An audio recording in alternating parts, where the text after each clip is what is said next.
Bano be bawagizi ba Minisita omubeezi ow'amambuka g'eggwanga Rebecca Otego nga bawakanya obuwanguzi bwa Sam Okwel eyalangirirwa ng'omuwanguzi ku bwa MP ow'essaza ly'e Moroto. Bano nga bakutte ebipande batambudde olugendo oluwera nga baagala kkooti y'e Lira enkulu ekkirize okuddamu okubala obululu mu kitundu kyabwe.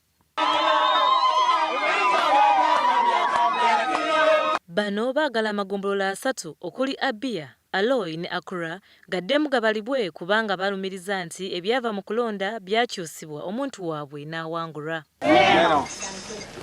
Queer Joker Chingi Ukoka. Well, queer pe. Aloy is where we have the Electoral Commission office. But that was the latest result which appeared. Why? It arrived and everything was tampered with. And the EC lady agreed with us that it is tampered with and we set it aside. Minisita agamba nti bo beetegefu okugoberera amateeka naye mu bulambulukufu bwago nga tebajja kukkiriza kunyigibwa mu matooke obuwanguzi bwabwe bumalibweko ebitoomi mu ngeri eyo.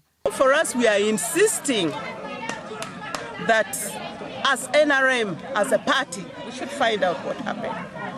Otengo era ategeezezza kkooti y'e Lira enkulu nti erina okukimanya nti buli lwe bazembeya obudde buba buyita ng'ate omusango gwabwe gwawaabwa mu budde. For the last 2 to 3 weeks, we've had people impersonating others at different levels. One,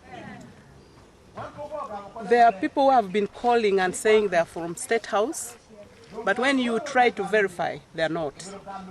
There are others who have called and said they're from the IGP's office, and others saying they're from probably Electoral Commission.